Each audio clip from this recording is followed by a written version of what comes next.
Bom dia, pessoal. Bom dia, Estamos bom aqui em dia. mais um podcast. Hoje temos nosso primeiro convidado, o grande Felipe Garcia, professor de língua portuguesa do IFRN, nosso ex-professor. E a gente vai ouvir muito ele hoje a respeito da vida dele, da vida profissional. E é isso aí para dar oi, Felipe. Diga aí, pessoal. Bom dia. Neste domingão aí, a gente tá na bronca. É um prazer estar aqui com vocês. Eu realmente fico muito feliz em ter recebido esse convite. Espero que a gente tenha um papo tranquilo hoje, muito bom e dinâmico. E vou falar um pouco também aí sobre mim, né? Que eu acho que é importante, e sobre outros assuntos aí que a galera curte também. Então a gente tem os demais, né? Que é José Victor, Opa, Lucas Silva, o grande Lucas Canto, Bom dia, bom dia, bom dia. e nosso amigo Pablo Gustavo. Opa, bom dia. Então, a gente gostaria já de começar a falar um pouco sobre a vida de Felipe, mais no cunho profissional, claro. Felipe, quando você percebeu que queria fazer letras, você decidiu que letras era sua vocação, era o que você queria como profissão? Beleza. Essa pergunta aí não é uma pergunta fácil para ninguém, porque realmente é difícil você saber o que você quer fazer da vida quando você é muito novo. Então, quando você está ali no ensino médio, tem algumas pessoas, né? São poucas que já sabem o que querem. Ah, desde pequeno eu queria isso. Mas comigo isso aí não existiu, não. Na verdade, eu tive várias preferências. Então, eu pensei em fazer, por exemplo, história, porque eu gostava muito de história. Cheguei a pensar em filosofia, em direito, por causa da influência da família. E como eu desenhava também, eu pensava em arquitetura. Então, assim, como é que diabos eu cheguei em letras? Vocês podem perguntar. Rapaz, deve ter sido um erro muito grande, viu? Mas foi um caminho quase natural, porque o que aconteceu? Desde novo eu tenho um contato com a escrita, né? Então, assim, eu gostava muito de assistir desenho animado. Antes de ir para a escola, tomava um cafezinho na frente da TV, sentado no chão, comendo um pastelzinho. Era bom demais. Homem, primeiro. Aí eu assisti aqueles desenhos, um dos que mais me influenciou. Gente, eu sou antigo mesmo, viu? Foi Cavaleiros do Zodíaco.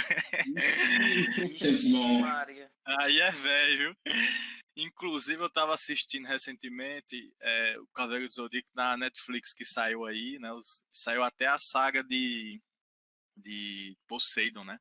Enfim, aí nessa época eu curtia muito Cavaleiro do Zodíaco, tinha aquela questão da mitologia grega, então aquilo ali me atraiu bastante. Eu também ganhei, né, de um tio que morava em Brasília, um videogame, né, um Super Nintendo. Por isso que a gente vai falar. Eu tenho o meu até hoje, é muito bom. Homem, show de bola. Por isso que a gente vai falar um pouco sobre os jogos lá na frente, É, porque teve influência na minha vida mesmo. Então, assim, eu comecei a jogar alguns jogos que também tem uma historiazinha interessante. Então, eu fui, de certa forma, tendo afinidade com histórias, com mitologia. Comecei a escrever. Aí eu pedi a meu pai para comprar um livro, que é o Livro de Ouro da Mitologia Grega. E aos poucos eu fui tendendo às letras. Por quê? Porque eu pensei assim, eu gosto de escrever, eu gosto de contar história, eu gosto de fazer leituras. Creio que o curso de letras vai me contemplar tudo isso, porque com o curso de letras eu vou poder ter acesso à história, eu vou poder ter acesso à filosofia, então eu vou ter acesso às demais ciências. Então, no ensino médio, eu comecei a praticar muito redação. Todo sábado eu escrevia uma redação. Naquela época tinha um Enem, mas o Enem não servia de nada. O Enem só servia para avaliar o nível do ensino médio. Ele não tinha o valor que tem hoje. Então era o vestibular mesmo. Aí no vestibular tinha aquelas questões de marcar as objetivas e as questões discursivas, de escrever, que eram mais difíceis, né? Então é o que dava pressão no vestibular, era esse tipo de questão. Aí eu comecei a praticar redação, as professoras na época elogiavam o texto, dizendo que você escreve bem, tem um pouco de um caráter aqui filosófico, um pensamento aqui diferente. Eu me lembro que eu escrevi sobre o tempo. Então, assim, eu comecei a ter esse contato mais próximo com a palavra, aí eu finalmente decidi que faria letras, de fato, porque eu não me sentiria bem sendo advogado, porque eu pensei na época assim, o advogado é uma profissão nobre, trabalha com a palavra, com a argumentação, mas ele defende algumas causas que são um pouco complicadas, que talvez eu não defendesse. Então, eu fugi. Aí eu pensei, poxa, arquitetura, como é que eu vou fazer arquitetura? Eu gostava de desenhar, mas tinha um déficit muito grande na escola, que eu estudava em escola pública, em matemática, em física, nas disciplinas mais duras, né, vamos dizer assim. Então, eu não tinha uma base para isso. E era algo muito distante. Para vocês que não sabem, naquela época uma pessoa que não tinha muitas condições fazer um curso como arquitetura, engenharia, medicina. Claro que tinham pessoas nessa mesma realidade que eu que conseguiam, mas há muito custo, há muito esforço, porque era muito concorrido, tinha poucas vagas. Você praticamente, se quisesse fazer um curso em outra faculdade, em outro estado, você teria que viajar para fazer o vestibular nessa cidade. Nem se compara com a prática que é hoje o SISU, né? Então, eu comecei a fazer várias leituras relacionadas à parte de humanas mesmo, para que eu pudesse, pelo menos, me garantir no vestibular nessas questões discursivas, porque na época as questões discursivas você fazia de acordo com a área. Então, vamos supor que se eu fizesse medicina, eu iria fazer provas relacionadas à biologia, à química. Então, era específico mesmo. As objetivas eram gerais e as discursivas eram direcionadas, né? Aí eu comecei a fazer esses estudos mais focados em humanas. Claro, não esqueci das outras, né? Porque são importantes. E finalmente eu consegui aí realizar o sonho, né? De ser aprovado. Eu fui aprovado, gente, só para vocês terem uma noção, em 2006. Faz um tempão. Gente, naquela época passava na TV, na televisão, o nome dos aprovados. Vixe, Maria. Acho que eu me Que lembro orgulho, hein? disso, acho que eu Um me lembro grande. que passava o É nome um, dos meus primos na TV. deve ter sido um orgulho, né, cara, pra você, tipo, você ver seu nome na TV como aprovado, né, numa universidade e tal. Foi, com certeza, porque assim, eu morava no interior, em Caicó, aí é, eu tinha sido aprovado num curso, né, superior em Natal, na capital. Então, assim, eu já tive que me adaptar a essa realidade de viver sozinho, né, longe dos pais, de ter que desenrolar em Natal, que eu sempre fui do interior mesmo. Então, assim, foi uma experiência totalmente nova.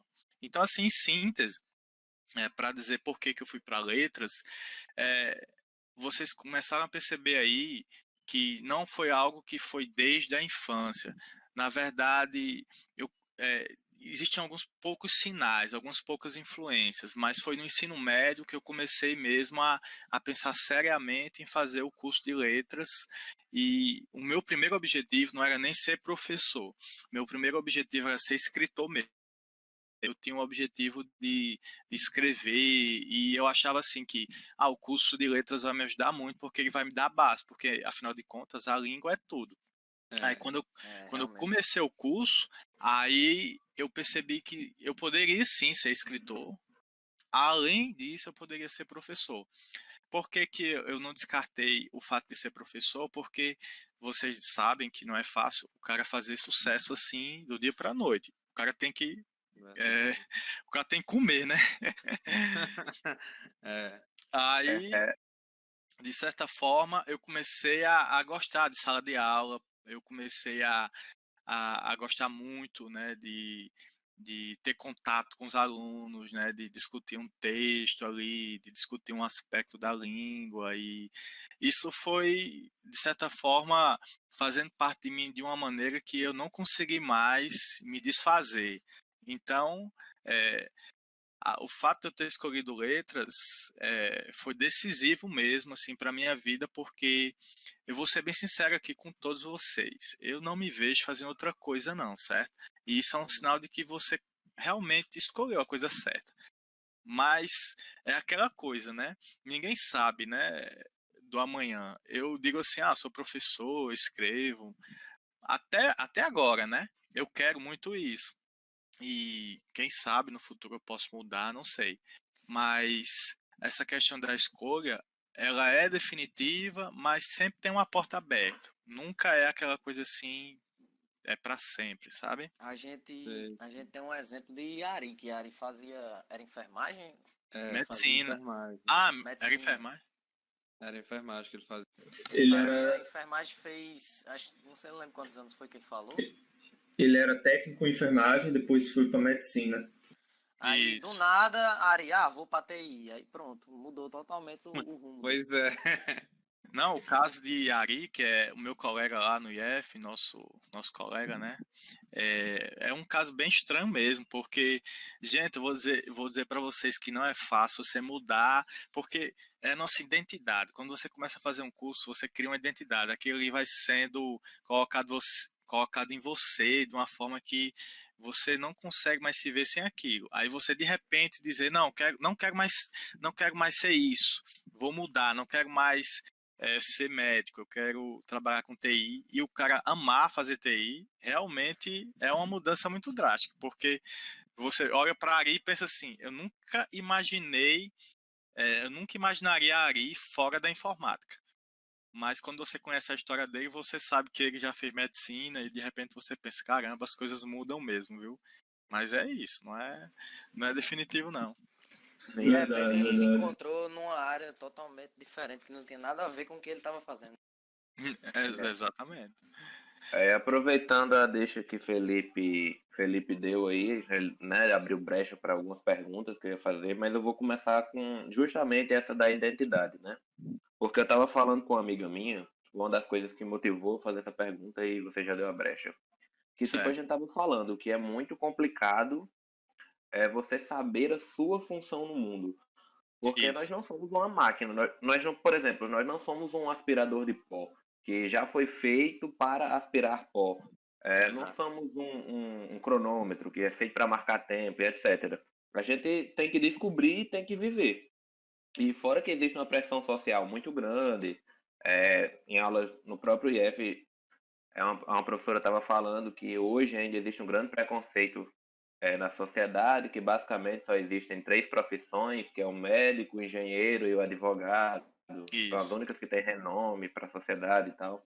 Eu queria saber o que você acha e contar um pouco da sua experiência de como é se encontrar e como você aconselha, porque assim, o que a gente pressupõe é que o nosso público, quem escuta a gente, é na faixa etária da gente, estudantes, 19, 18, 20 anos, Isso. e seria importante saber como foi que você conseguiu descobrir qual era a sua função, que você realmente nasceu para ensinar, nasceu para escrever e etc. Aham. É, não é uma pergunta fácil, porque, como você falou muito bem no início, a gente não foi criado como um aspirador de pó e, como um aspirador de pó, teria uma função já definida, porque é, a pressão social para você ser gente, né? Você tem que estudar para ser gente, é muito grande. Começa por aí, né? Você não é nem um ser humano, você precisa estudar para ser alguém. E quando você pensa em sair de casa, em fazer uma universidade, às vezes no calor do momento ali você não imagina as consequências que virão, né? Depois de você escolher um curso. Você acha, vou escolher qualquer curso aqui porque eu preciso fazer faculdade, eu preciso ir para a universidade e sair da casa dos meus pais. Mas não é tão simples assim. Na verdade, você tem que pesar muito bem que aquele curso que você vai fazer, você vai ficar no mínimo aí 3, 4 anos, 5 anos, né, dedicados da sua vida inteira para poder, né, quando terminar, exercer aquela função, se realmente você se identificar com ela. Então, eu, como professor, eu percebo que tem alguns alunos que tratam essa questão com um pouco de displicência, assim, eu vou fazer qualquer curso, é só para eu entrar na universidade, só para eu ter um diploma de nível superior, para depois eu fazer um concurso. Isso, gente, é consequência também do siso, né? Porque você tem uma nota e você, por exemplo, pode colocar para 5 cursos diferentes, né? No meu período isso não existia, a não ser que você viajasse para fazer em 4 lugares diferentes, os 4 processos seletivos. Agora não, agora você coloca no SISO lá 5 cursos. Gente, é o seguinte, quanto mais coisas você tem para escolher, mais difícil se torna a escolha. Então, eu já vi casos, por exemplo, que a pessoa jogou no SISO enfermagem, vejam só, enfermagem, aí depois TI não, CT, aí em seguida geografia e depois história. Gente, pelo amor de Deus. Um diário diferente. É complicado. Isso é uma loucura. Então, assim, é a mesma coisa da quarentena. Quando a gente entrou em quarentena, a gente pensou, poxa, a gente vai ter um tempo livre, agora eu vou ler, eu vou escrever, eu vou fazer exercício, eu vou aprender uma língua. Aí, quando chega no segundo dia, você não faz nada. Porque você fica paralisado mesmo. Então, em relação a essa questão da função que Edson falou, da função que a gente tem no mundo, que a gente exerce, como é que a gente descobre isso, eu vou ser bem sincero, é quase como uma revelação mesmo, certo? Espiritual, de você se sentir bem naquilo que você faz, naquilo que você naquilo que você consegue contribuir para os outros. Por exemplo, eu já tive alguns colegas de letras que terminaram o curso e quando foram para a sala de aula, passavam mal, gente, só para vocês terem noção. Ficavam muito nervosos, tinham dores de barriga, tinham ansiedade tremenda, ficavam suando. E muitos deles desistiram de sala de aula, gente, só para vocês terem noção. Durante o curso, curtia muito estudar letras, né, fazer o planejamento das aulas e tudo. Mas quando chegava em sala de aula, parecia que era uma sala de tortura. Então, às vezes você pode até ter certeza do que quer e durante o processo você perceber que não é muito bem aquilo, que você não se adapta. No meu caso, por exemplo, eu jamais me imaginaria trabalhando no escritório fechado, que eu não pudesse ter contato com pessoas, né, diretamente ou constantemente. Então, a minha dica seria essa: você fazer esses pequenos diagnósticos com você mesmo. Você se imaginaria fazendo aquilo, coisas que são mais próximas de você. Por exemplo, você se imaginaria diante de um público, diante de uma sala com 30 pessoas? Aí você diz que não. Aí você se imaginaria. Aí são aqueles testes vocacionais, eles são mais ou menos assim. Você se imaginaria, por exemplo, vendo uma pessoa gritando de dor, né? Aí tem aquele exemplo clássico, né? Você suportaria ver sangue? Então, assim, gente, eu creio que são essas questões que você deve se fazer, né? Se conhecer um pouco mais, né? Porque a partir daí você vai começar a fazer aquela pequena triagem do que você poderia escolher ou de você perceber qual seria a sua função no mundo. Você pensa assim, será que eu gosto para saber o que ela está sentindo? Será que eu quero saber por que ela tem medo, por que ela tem ansiedade? Cara, se você acha isso o máximo, você já está aí mostrando que você tem uma tendência para psicologia, você tem uma tendência para psicanálise, aí por extensão, você tem uma tendência para psiquiatria, ou, vixe, eu não tenho paciência de gente conversando comigo sobre problemas. Então, Edson e demais galera que está aqui, eu creio que a primeira dica seria isso, se conhecer um pouco mais, porque a gente perde muito tempo com o conhecimento do mundo e esquece um pouco do conhecimento de si. E esse conhecimento de si, para mim, é fundamental para você estabelecer esses parâmetros para você agir na sociedade. Entenderam aí a primeira sacada? Perfeito, perfeito. Isso lembra até aquela indicação que você tinha falado na aula, né, um dia, daquele livro lá do Cavaleiro com a armadura e tal, que é basicamente uma jornada de autoconhecimento. Aquele livro é incrível. É incrível. Sim. Eu creio que uma resposta assim que seja bastante satisfatória para a maioria das pessoas, um ótimo conselho, eu diria. Mas voltando já pro seu lado mesmo, o Sim. que foi que te motivou? Tipo, você sempre disse que era escritor, já deu uma palhinha mais ou menos, que foi a mitologia grega, Isso. suas vivências de infância, mas então você conseguiria resumir o seu primeiro gatilho para escrever um poema, por exemplo, como naqueles seus tempos de infância, que você gostava muito de mitologia, começou a se interessar por outras artes no mundo e tal. Um Você diria apaixonite. que É. foi isso que foi isso que motivou seu primeiro poema? Ó, eu vou ser bem sincero. Eu me lembro, sem dúvida, quando foi a época em que eu escrevi o primeiro poema, mas não foi, por exemplo, quando eu era muito novo. Eu vou ser bem sincero. Eu não gostava nem de poesia, viu, gente? Ixi, mano, é complicado. É complicado. Na minha infância, na minha adolescência, gente, eu não tinha esse contato muito próximo não com a poesia. É interessante porque quando você geralmente vê a entrevista de algum escritor famoso, ou então que você lê um relato desses escritores, alguns, né, não todos, dizem assim: ah, com 8 anos eu já lia Machado de Assis. Oh, pelo amor de Deus, com 8 anos.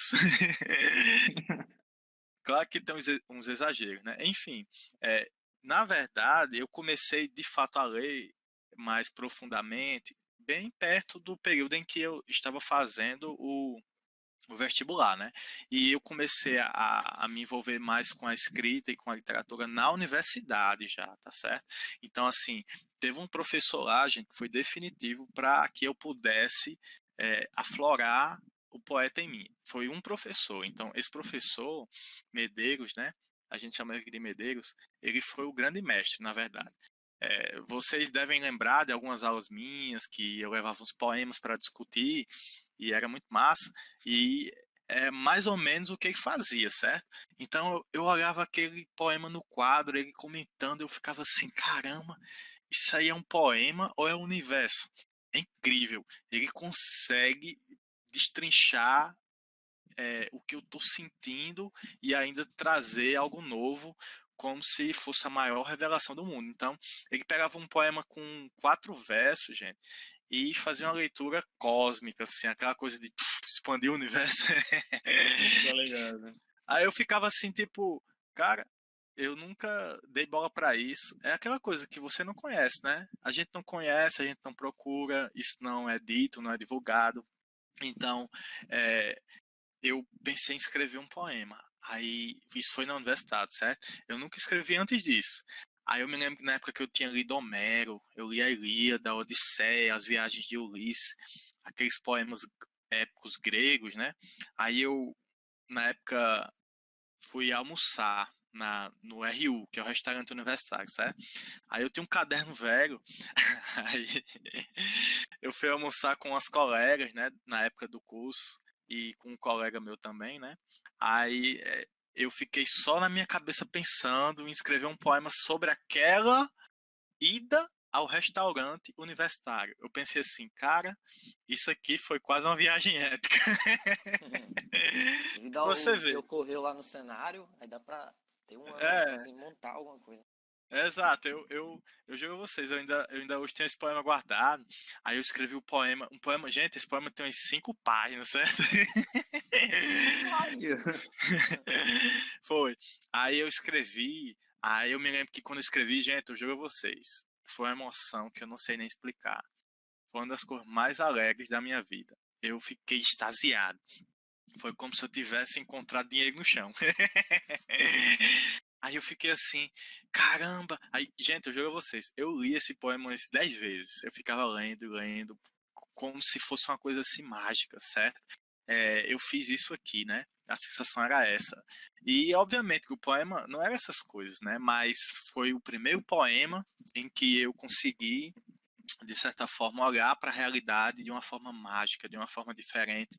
A minha memória trabalhou de uma maneira poética, não da maneira banal. Ah, eu tomei um café. Ah, eu escovei os dentes. Não, eu transformei aquele fato do cotidiano em algo extraordinário. E assim, foi muito bom essa experiência porque a partir daí, aí eu fiquei até conhecido um pouco na universidade, assim, por alguns colegas, porque eu comprei um caderno do Homem-Aranha, certo, gente? Eu gostava muito do Homem-Aranha. Na verdade, eu ainda gosto do Homem-Aranha. Tem uma relação com a tragédia grega e depois eu posso comentar isso. Enfim, aí eu comprei um caderno do Homem-Aranha com 400 pautas, né? Não sei nem quantas matérias são, mas era um cadernão grosso, eu ainda tenho, certo? Guardado, e um lápis e uma borracha. Aí eu chamei esse caderno de caderno poético. O lápis era o lápis poético e a borracha poética. E eu andava para cima e para baixo com esse caderno, esse lápis e essa borracha. E o pessoal já sabia que era eu ali, né, o poeta, né, procurando verso. Aí eu escrevi os primeiros poemas tirando onda com os colegas, né, aquelas cantigas de maldizer. Os primeiros poemas que eu escrevi eram piadas. Aí com o tempo eu fui mudando a relação com poesia, fui levando mais a sério. Mas começou assim mesmo. Um professor me despertou para essa veia poética, porque quando eu entrei no curso de letras, eu não queria escrever poesia. Na verdade, eu pensava em escrever, por exemplo, artigos de opinião, que eu gostava muito de defender uma ideia, e talvez uma história. Aí foi esse professor especificamente, Medeiros, né, que me levou para o lado sombrio da força. Cara, o que eu acho incrível é que, conversando agora, né, tendo essa oportunidade de falar com você, assim, vamos dizer que mais abertamente, sem toda aquela confusão de uma sala de aula, né, que a gente tem um tempo definido de aula e tal, você tem Exato. que apresentar conteúdo, mas já dá pra ver que pelo que você tá falando, é basicamente o que você sempre tentou mostrar a gente na sala, você sempre tentou falar isso de transformar o cotidiano em algo extraordinário, tratar a poesia assim, tipo, todas as suas aulas que você levava um poema pra gente analisar, além do, obviamente, da categoria técnica, né, que é o que envolve a língua, você sempre botava também esse lance de veja de outro jeito, veja como uma coisa incrível, pega uma coisa do cotidiano e transforma em uma coisa espetacular. E é muito gratificante para um aluno que tem um professor assim, você vê o porquê ele era daquele jeito, o porquê ele de fato fazia aquilo em sala de aula, porque é uma vivência dele, foi assim que ele cresceu, se constituiu como pessoa, né? E eu achei muito interessante isso. Exatamente. Você percebe que em cada poema que é trabalhado em sala, como você bem falou, tem a questão técnica, mas também tem o envolvimento, tem a paixão. E ela é, como é que eu posso dizer, verdadeira, certo? Você sente, né, que não é algo superficial. Eu digo isso por quê? Porque, por exemplo, eu já vi alguns professores trabalhando poema em sala, mas não é tirando o mérito dos professores, obviamente, e eles conseguiam trabalhar de forma brilhante, a parte técnica, a parte do conteúdo, etc. Mas você percebia que ele não conseguia se envolver de uma forma assim que deixava extravasar um pouco dessa paixão. Então, no meu caso, já é um pouco diferente, porque eu não consigo separar isso, né? E como Edson falou, isso tem a ver com a minha formação, isso tem a ver com a minha vida.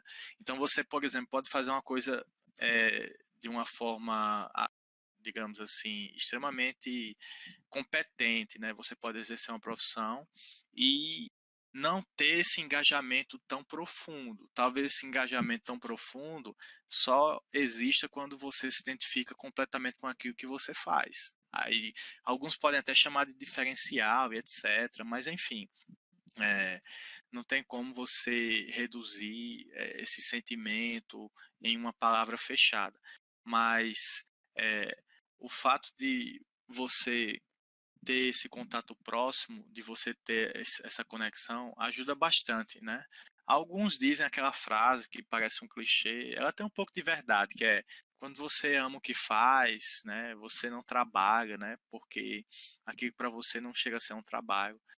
Tem um quê de verdade, mas por outro lado, não deixa de ser trabalho também, né, porque é, é sua obrigação, é sua função, é como o Edson falou, tem um tempo definido, tem um contexto, então não é algo assim 100% livre, não, porque a nossa sociedade criou, né, esse sistema organizacional.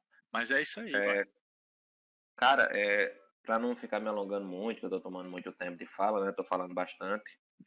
Eu só tenho uma última pergunta a fazer, que é quando você viu que você chegou no ápice do seu profissionalismo, que você viu que chegou assim no seu pico profissional, vamos dizer assim, foi quando você viu, por exemplo, no IFRN, sua primeira turma se formar, quando você viu seu primeiro livro publicado, quando você já viu um índice alto de aprovação numa matéria sua, você deu aula, foi você conseguir ser selecionado para ser efetivo em um Instituto Federal, como professor.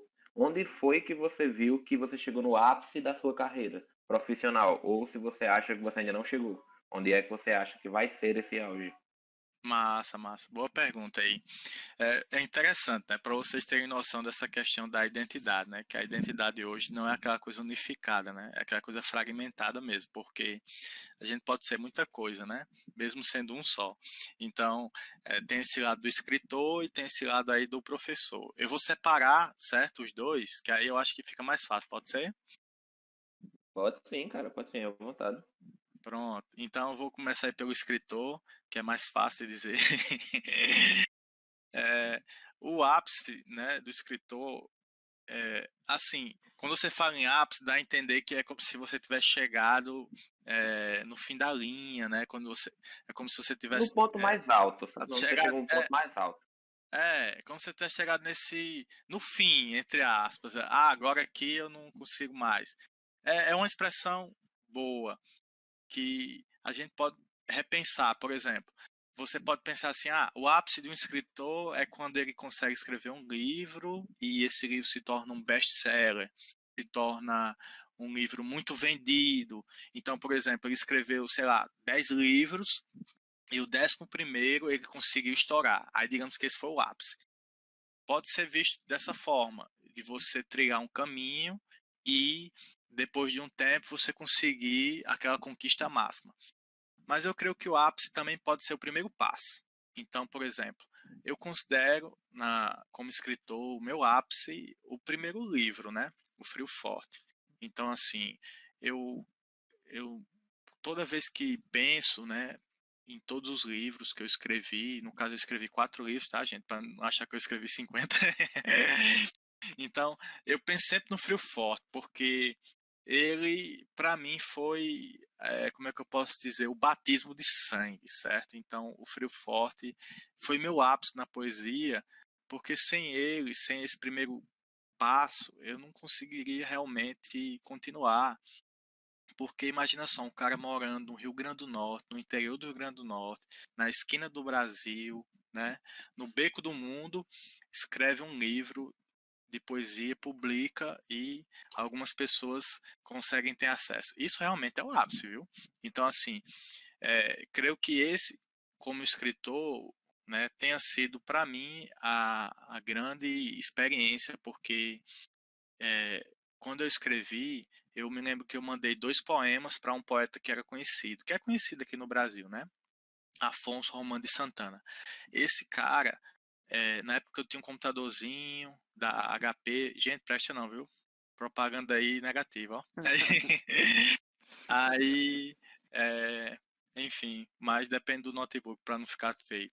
Aí é o seguinte, eu escrevi 2 poemas e fiquei um pouco emocionado. Eu escrevi de madrugada. Isso foi muito depois daquele poema que eu escrevi na ida ao restaurante universitário. Eu tava procurando o meu estilo, viu, gente? Eu tava procurando a minha voz. Eu tava procurando uma forma de escrever que era só minha. Que eu acho que é o grande desafio do escritor, né? Tentar encontrar o próprio estilo. Aí quando eu escrevi esses 2 poemas, eu fiquei assim, pasmo, eu fiquei gelado, eu tive um êxtase. Aí eu mandei pra ele de madrugada, quase. Aí eu fui dormir, quase não dormi. Aí no outro dia, sabe quando você acorda direto na caixa do e-mail, você não quer nem saber de nada, você já acorda pra ver se recebeu alguma coisa. Aí eu recebi, gente, o e-mail dele, eu recebi uma resposta. Ixi, caramba, eu pensei, esse cara tava muito desocupado. Aí ele disse assim, Felipe, você está irremediavelmente condenado à poesia. Aí eu, Olha aí. caramba, Meu irmão. chega o gelei, viu? Aí eu pensei, caramba, esse cara disse isso, então eu acredito. Então, ele, digamos, foi entre aspas, né, um mestre para mim. Ele não foi um mestre diretamente porque eu não tive tanto contato. Mas o que ele disse me deu o gás necessário para eu poder escrever o livro inteiro, né, para eu poder continuar e concluir. Então, assim, o meu ato sobre o Frio Forte é porque envolveu tudo isso. O Frio Forte, para mim, o primeiro, era tudo ou nada. Então, se vocês forem falar com outro escritor, obviamente, só pensando na hipótese, o escritor pode dizer assim: eu publiquei meu primeiro livro, eu já estava planejando, não vendeu muito e tal. Aí depois eu fiz o segundo, teve mais leitores, mas foi o quinto livro que eu vendi muito, então foi meu ápice. Então vocês podem talvez ter experiência com outra pessoa que escreveu e o primeiro livro não ter sido realmente uma revelação, mas no meu ou um ápice, mas no meu caso, de fato, foi esse grande ápice, né, como escritor, porque teve uma significação muito forte para mim. Era tudo ou nada. Deu para sacar essa parte aí do escritor? Porque, tipo, às vezes o ápice ele pode ser interpretado de outra forma, porque às vezes tal escritor interpreta que o ápice dele foi quando ele vendeu mais. Exato. No caso, o seu foi quando você publicou seu primeiro livro e você se sentiu libertado àquele nicho de escritor, no caso. Exatamente, exatamente. Foi como se fosse nascer. Então eu nasci ali. De fato, Isso. foi algo extraordinário para mim. Felipe, Sim, pode falar. Uma pergunta. No caso, se, por exemplo, em alguma outra linha temporal da sua vida, digamos assim, você se envolvesse com outro nicho de profissão, sabe? Por exemplo, você mesmo citou arquitetura ou direito. Você acha Isso. que isso mudaria sua forma de escrita se você, tipo, entrasse nessa profissão, porém tivesse o mesmo contato com a poesia? Você acha que isso mudaria seu estilo de escrita?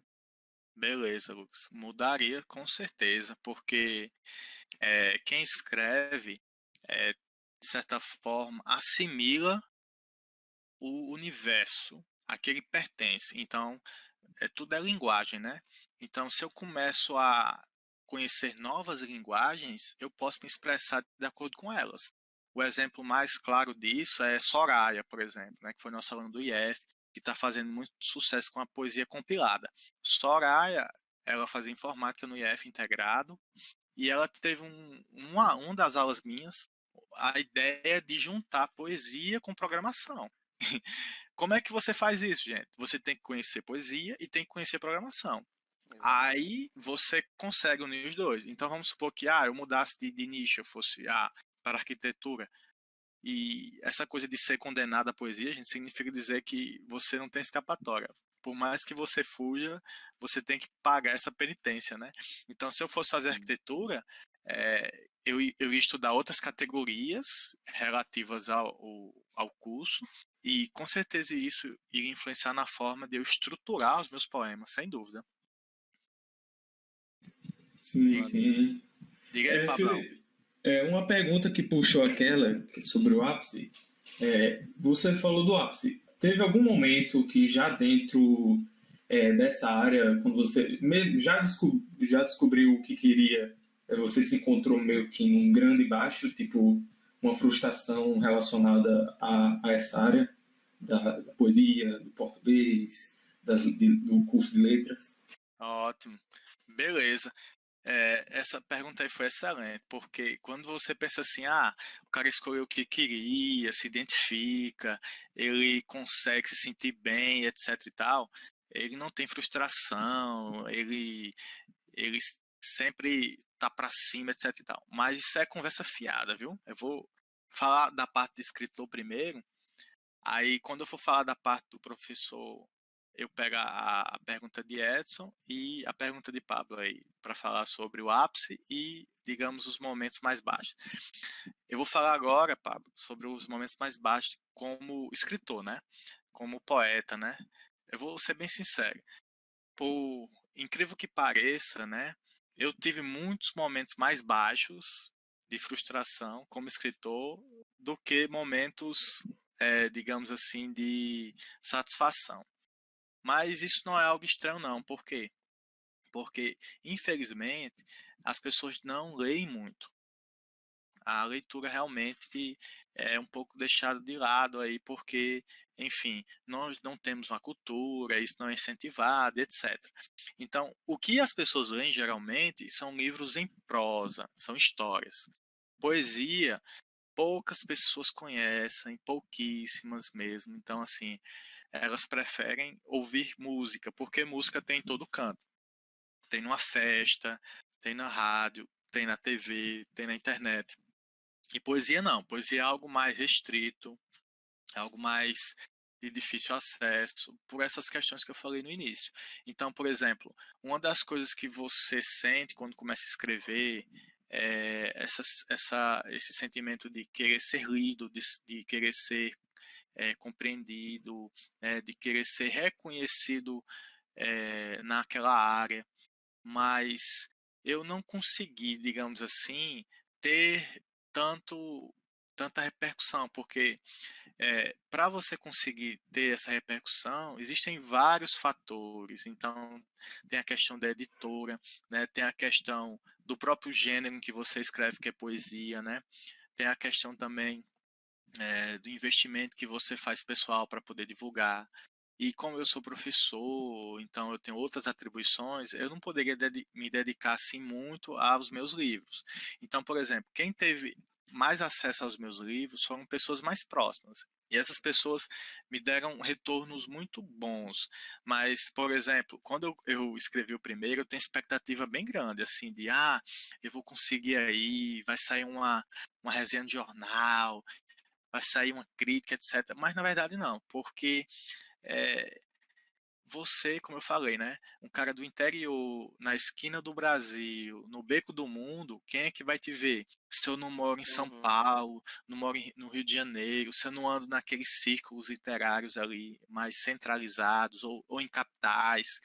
Então, por exemplo, a minha frustração maior, né, com essa questão da publicação, com a literatura, foi, de fato, perceber que algumas editoras, elas não valorizam muito os autores também, certo?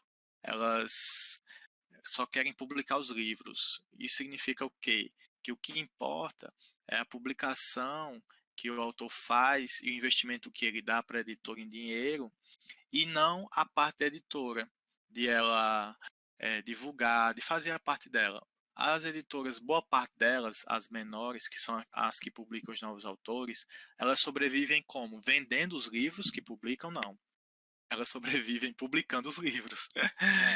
Então, eu, na época, como era muito novo, eu não sabia dessas coisas, certo? Então, eu era muito ingênuo. Então, eu achava assim, poxa, eu vou publicar na editora, eu vou fazer um investimento X, isso aqui vai bombar. Então, eu tinha muitas expectativas. Essas expectativas foram frustradas porque eu percebi que, por exemplo, você pode escrever o melhor livro do mundo.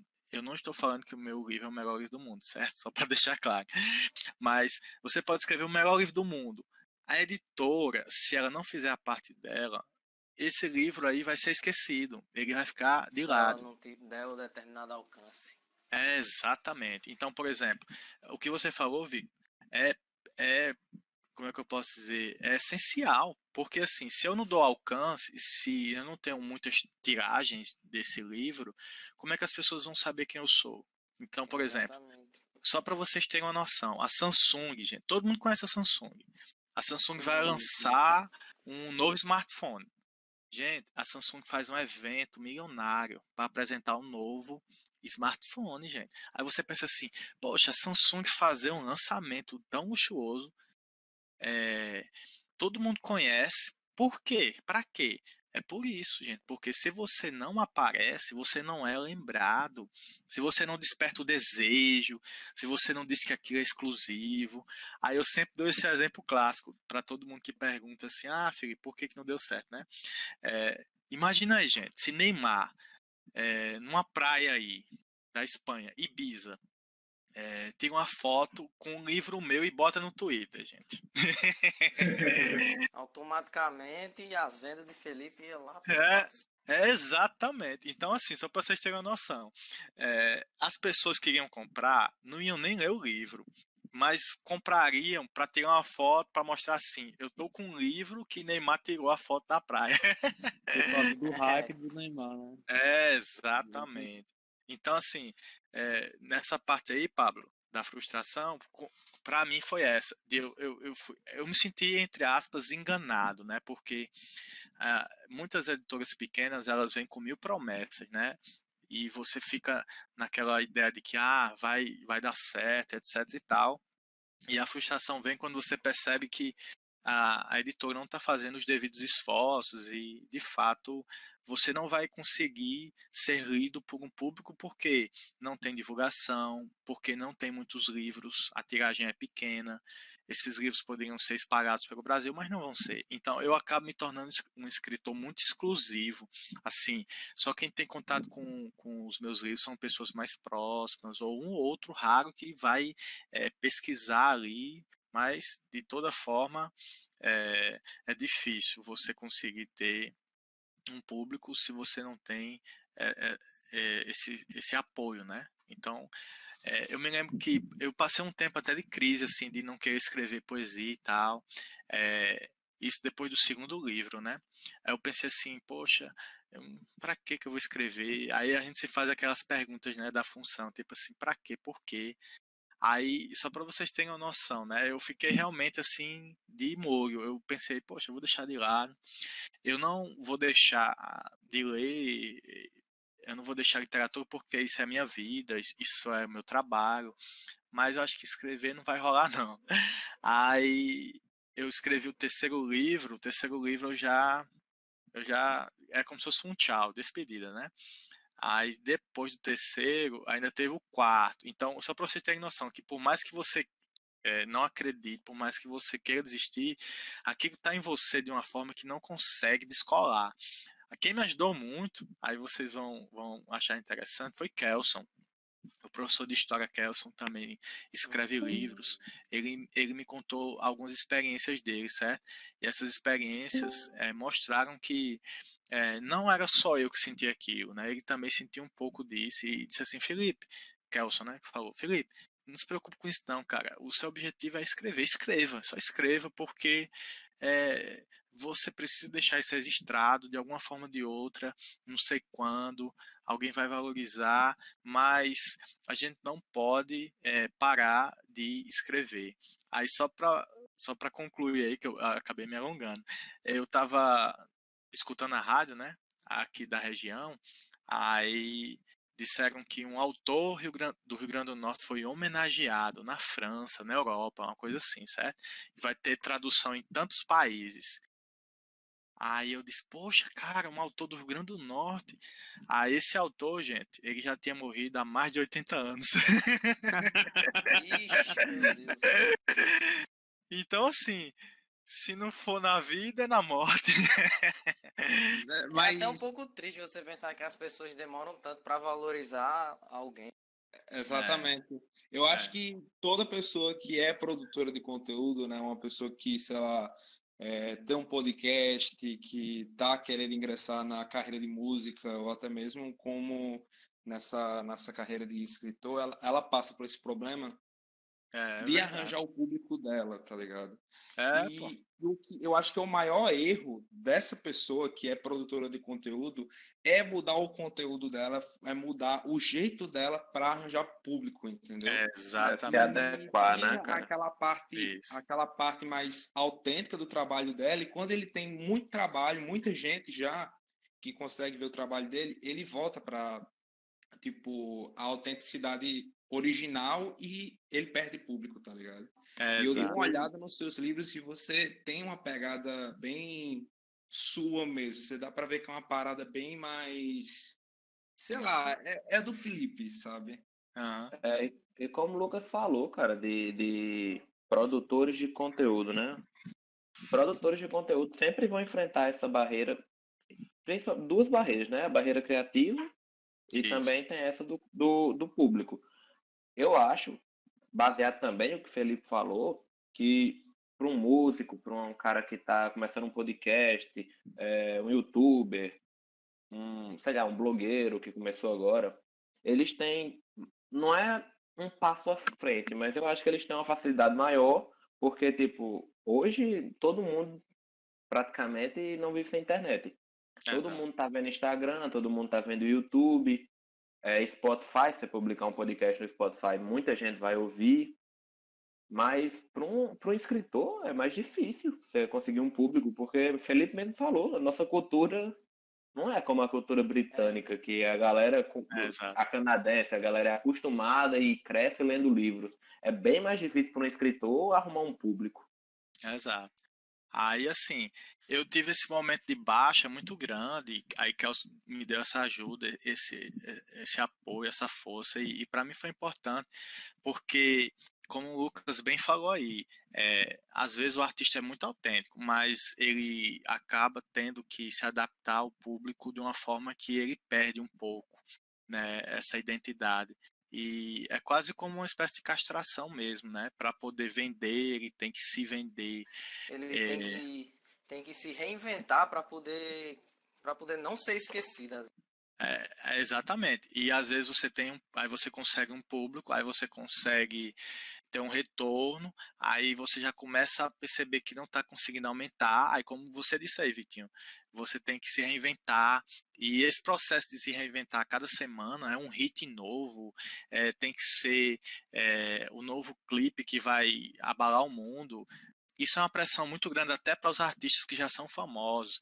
Gente, esses artistas aí que são famosos, que ganham milhões, etc e tal, boa parte deles tem grandes problemas psicológicos, tomam remédio, né, passam por grandes transtornos, né, de personalidade, né, chegam a tomar remédios, né, que de certa forma acalmam os nervos para poder subir num palco. Então, mesmo os grandes artistas no sentido, né, tanto da obra quanto do reconhecimento, eles passam por essa pressão grande, né, de agradar entre aspas. Então, assim, É, com o tempo, a gente sim, pode falar. perdão interromper, mas a gente vê muito isso, por exemplo, carnaval, tempo de carnaval.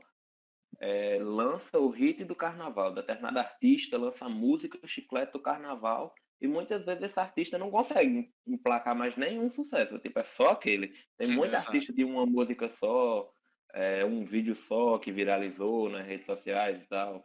E Exatamente. parte por isso, né? Da preparação psicológica. Aí, assim, para concluir aí essa questão da frustração em relação ao escritor, é, o que me, o que, o que me fez melhorar um pouco foi essa presença de Kelsey, e depois eu percebi que, por exemplo, eu poderia continuar escrevendo com essa expectativa de que eu pudesse no futuro conseguir ter algum retorno, mas sem ficar também na pilha ou na expectativa. No final das contas, o que importa é você escrever mesmo e deixar isso registrado, não deixar isso morrer, não deixar isso se perder. Então, assim, o que me motivou também, por exemplo, ver alguns alunos, como o Lucas aqui falou que leu o meu livro e tal, e gostou e tal. Eu já tive retorno, gente, de muitos alunos que disseram que curtiram, que acharam massa, incrível. Então, assim, esses pequenos retornos para mim mostram que eu tenho alguns leitores, entendeu? Que vale a pena, que é importante você continuar, que você não pode desistir. Então, quando eu escrevo um poema até hoje, viu, gente? Isso não é mentira, não. Quando eu escrevo, eu me sinto feliz demais. É engraçado isso. Parece que eu estou fazendo a melhor coisa do mundo. É aquela sensação de, caramba, eu estou vivendo muito mais do que eu imagino. É aquela sensação de escrever e se sentir mais completo, né? Boa parte dos escritores falam isso, né? Por exemplo, a citação mais famosa é a de Clarice Lispector, né? Que ela diz assim que eu, quando não estou escrevendo, eu me sinto morta. E tem um quê de verdade nisso, porque quando você está fazendo aquela coisa que você mais gosta, que você mais se realiza, é aquele momento ali que é intenso, você se sente pleno de uma forma diferente, estranha. É engraçado isso. Então, eu creio que eu respondi aí, não foi, Pablão? Sim, sim, respondeu muito bem. Aí agora vamos para a questão do professor, do ápice do professor, e depois eu vou falar dessa questão da frustração. Então, assim, quando o Edson fez a pergunta, eu tentei puxar aqui na memória muitas coisas, né? Porque são quase 10 anos aí de estrada, e eu sempre penso que eu posso melhorar mais, né?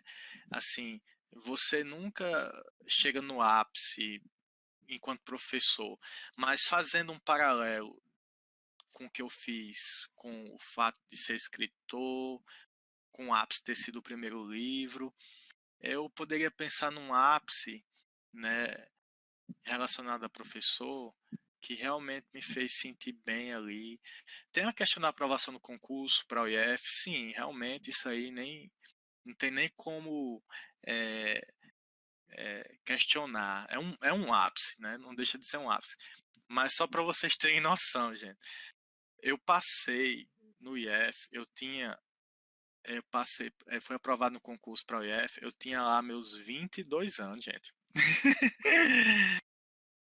Eu tô com 31, né? Então, assim, foi uma das primeiras coisas que eu fiz. O meu ápice foi muito cedo, porque geralmente as pessoas são aprovadas em concurso, aí eu tô dizendo um número que eu não conheço, mas vou dizer uma média, né? Sei lá, com 25, 30 anos, enfim.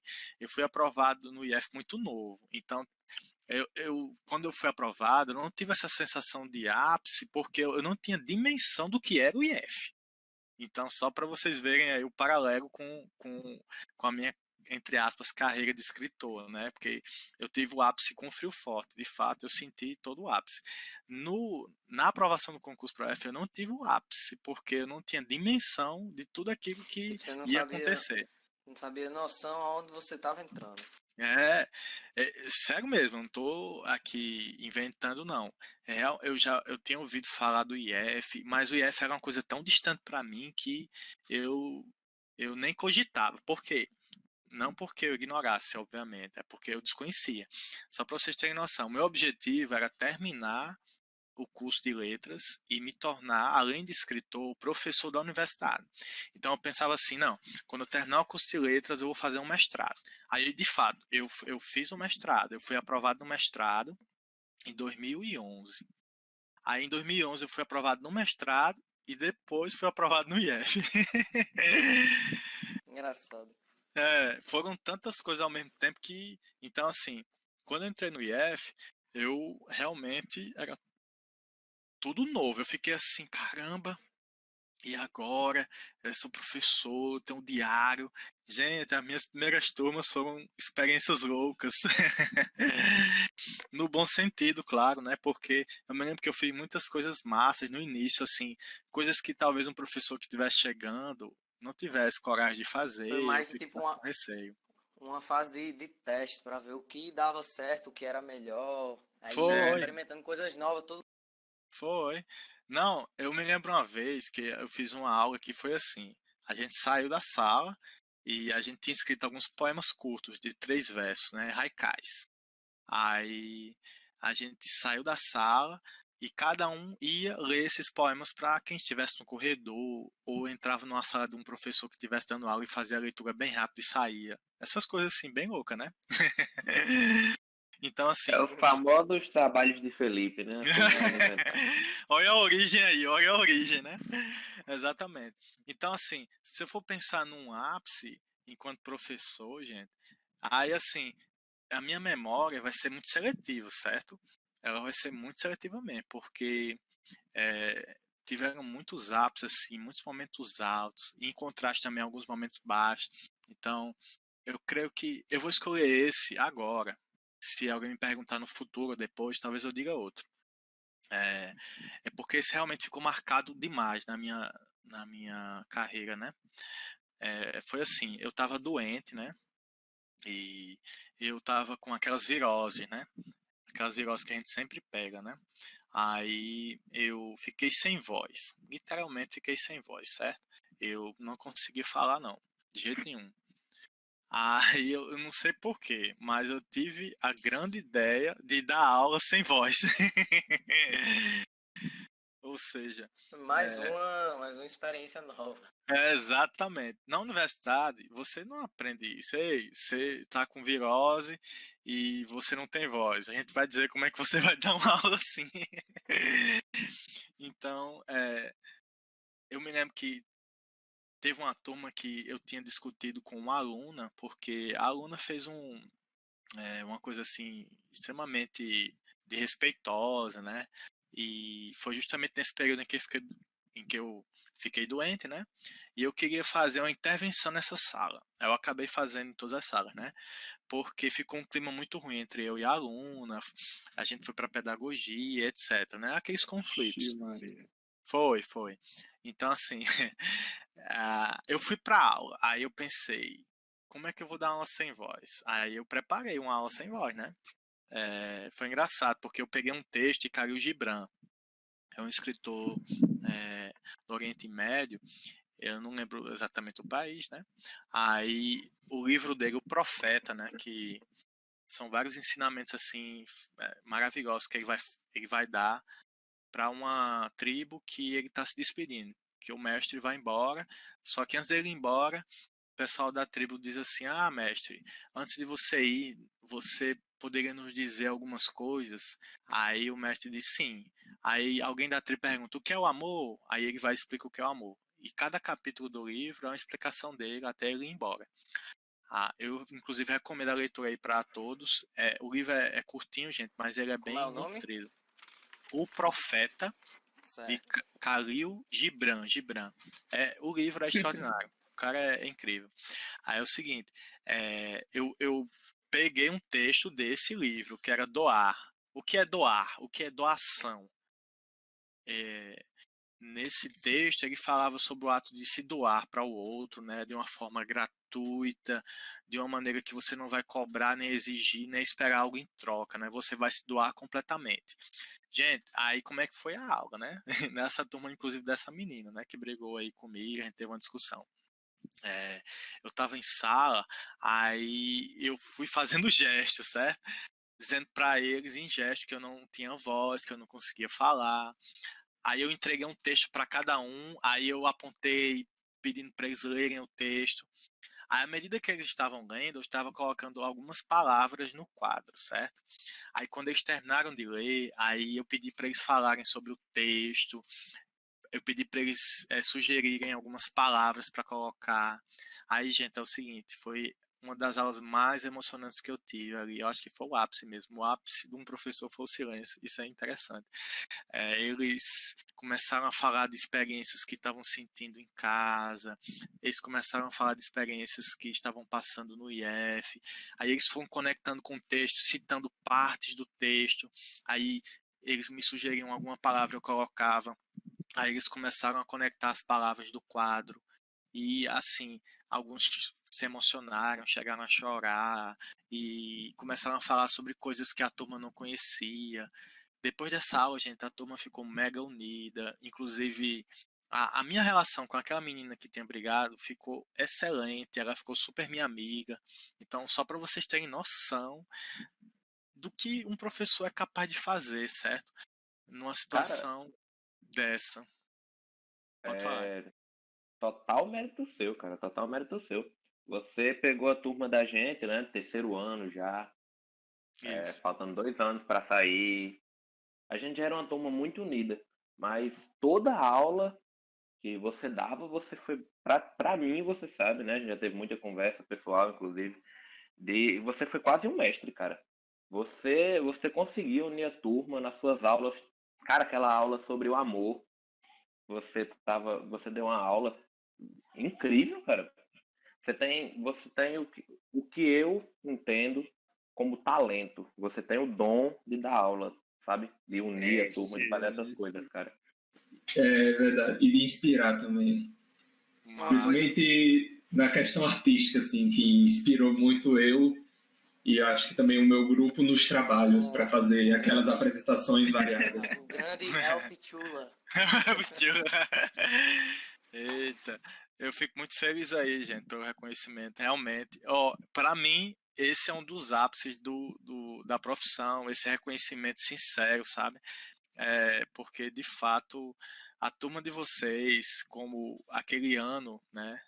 Os terceiros anos aí foram brilhantes e as apresentações, de fato, são coisas assim que não tem como esquecer, foram fantásticas. Eu me lembro que a última, aí teve o peso de ser a última, né? Mas eu fiquei extremamente assim chocado com todas elas. Teve essa conexão com o filme Coringa e vocês conseguiram ali se superar bastante, porque no terceiro bimestre alguns estavam mais ou menos, mas no último vocês estouraram, foi muito massa.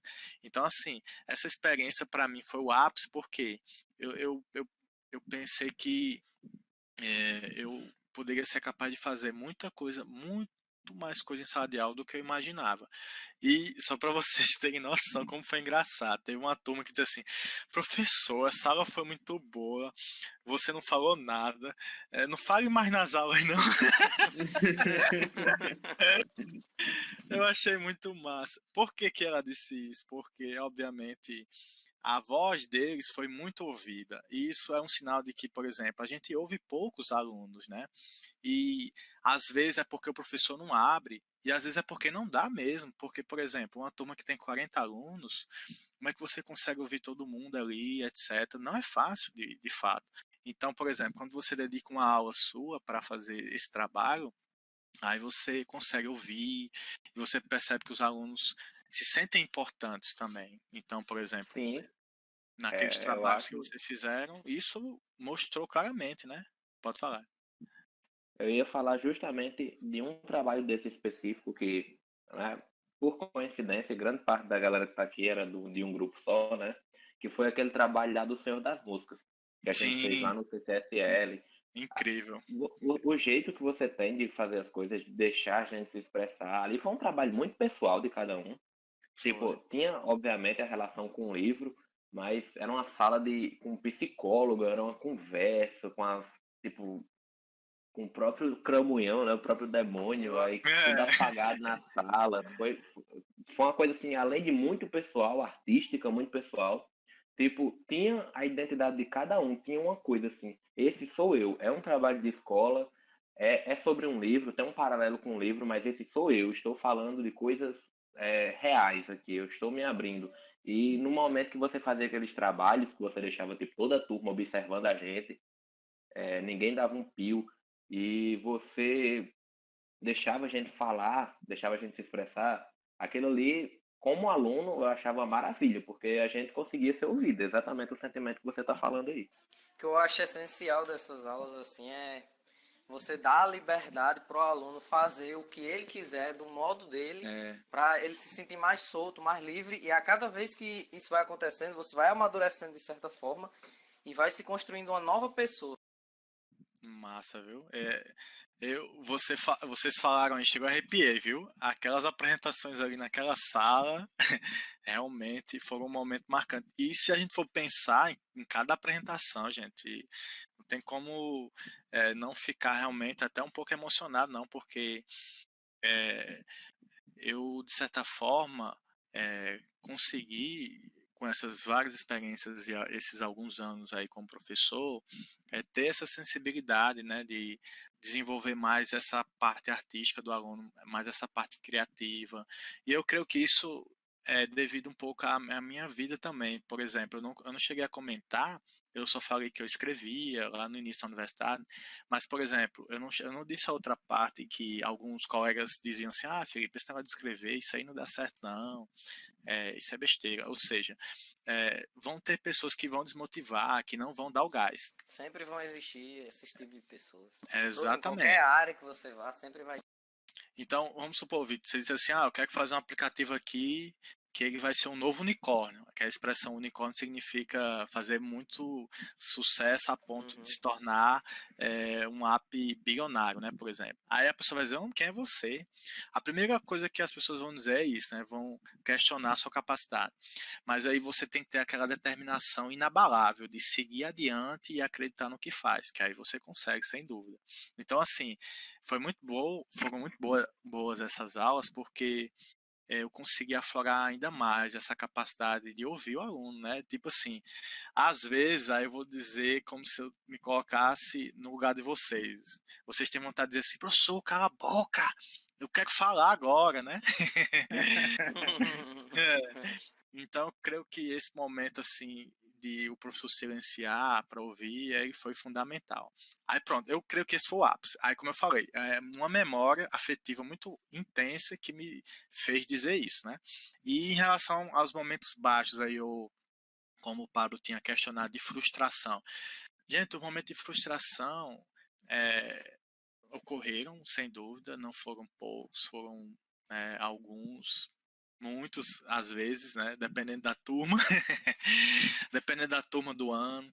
Assim, eu tive com alguns anos alguns conflitos com algumas turmas. Às vezes é porque era um professor novo, às vezes era porque não compreendia a metodologia, ou então que não fazia as atividades. Vocês devem se lembrar que eu fazia algumas críticas quando os trabalhos não eram feitos, etc e tal. E isso me incomodava também. Isso gerava uma certa frustração, porque você planeja algo e você espera que aquilo funcione, né? Que aquilo dê certo. E às vezes acaba não dando tão certo assim, às vezes acaba não funcionando. Então, creio que as frustrações enquanto professor, eu não cheguei a me questionar assim do tipo, não quero mais ser professor, não cheguei nesse nível não, tá? Mas, por exemplo, eu já cheguei assim pensando, poxa, cara, eu fiz de tudo e não deu certo, agora, o que que eu faço, né? Aí a minha estratégia sempre foi essa, de tentar ouvir, porque se eu ficar pensando, né, pelos outros, eu não vou realmente saber o que os outros estão sentindo. Então, eu tentava, nesses momentos de frustração, fazer uma atividade que eu chamo de uma atividade mais de sensibilização. Eu chamo assim porque eu não vou trabalhar necessariamente o conteúdo, né? Eu quero trabalhar o clima da turma, o que eles estão sentindo. Então, creio que todas as vezes que eu fiz isso, e é com certeza, a relação com a turma melhorou bastante. E o engajamento nas atividades, nos trabalhos, melhorou significativamente. Então, digamos que as frustrações maiores, eu posso dizer que são frustrações da profissão, que é de respeito a um planejamento não dar certo, né, uma atividade, uma prova e tudo isso, né? Por exemplo, uma explicação, coisas que podem acontecer. O que é interessante é porque às vezes a pessoa pensa assim que quando eu for exercer uma profissão só vai ter o lado bom, não vai ter o lado ruim. Por exemplo, o bombeiro, ele leva fogo na cara, o policial leva tiro, né? O banqueiro leva calote, o garçom derruba bandeja. Então, assim, Sempre tem, tudo tem seu lado ruim. então a gente às vezes romantiza, fantasia, achando que é aquela coisa de filme, né? O professor do filme, o garçom do filme, o bombeiro do filme. Mas por outro lado, tem essas pequenas frustrações, né? Que as pessoas não querem aceitar e que é necessário aceitar. E a partir delas você vai consertando o trabalho. Então, assim, sempre vão aparecer coisas novas que você vai se deparar e você nunca viu e você não sabe como agir, você tem que repensar o que você fez, o que você faz e por aí vai. Por exemplo, só para vocês terem noção, teve uma época que eu pensei assim, eu não vou fazer esse trabalho dos livros, antes de eu ser professor de vocês, um pouco antes. Aí eu pensei, poxa, mas eu vou deixar de fazer isso que eu acredito, que eu acho que é o certo. Então, assim, eu creio que se você está fazendo aquilo e acredita que é o certo, você não pode deixar de lado. Porque você quer de repente agradar, ou você quer de repente pegar leve, ou você quer aceitar aquela condição de que as pessoas não acreditam no próprio potencial delas. Então eu pensei, não, eu não vou deixar esse trabalho. Então foi uma coisa que eu aprendi com as frustrações, de não deixar de fazer aquilo que eu acredito. Porque no início eu pensava, poxa, pois eu não vou mais fazer essa atividade massa, ou essa atividade criativa, etc e tal. Então, assim, eu refleti muito, durante muito tempo, aí eu comecei a pensar, não, eu tenho que fazer, é assim, se não der certo, não tem problema. Se eu conseguir atingir um terço da turma, para mim já vai ser muito bom, porque os outros vão sentir, e isso, para mim, é fundamental. No trabalho, você acreditar naquilo que faz e mostrar para os outros que aquele caminho ali vai contribuir muito na formação deles. Então, só para concluir, é, eu aqui e acolá recebo até e-mails de ex-alunos, certo, gente? Falando assim, professor, cara. Aí, só para vocês terem noção de como às vezes a ficha só cai muito tempo depois, né? Assim, professor, bicho, aqueles livros que você passava, eu não lia não, eu pegava na internet, essas coisas, né? Mas aí depois eu comecei a pensar como eram importantes aquelas atividades. Eu peguei todos os livros, isso depois de terminar, né, o IF, depois de sair do IF. Eu peguei os livros, comecei a ler, achei o máximo e eu tô num ritmo de leitura. Aí eu fico olhando assim, mas rapaz, que bom, pelo menos ele reconheceu. Então, aqueles outros que não achavam interessante ou que não se engajavam muito, com o tempo vão perceber, um menos ou mais tempo. Aí um recentemente me enviou um e-mail assim, professor, eu tô aqui tentando fazer umas provas e português é muito importante, eu não dava muito valor. Se eu soubesse mais cedo, eu tinha feito tudo diferente.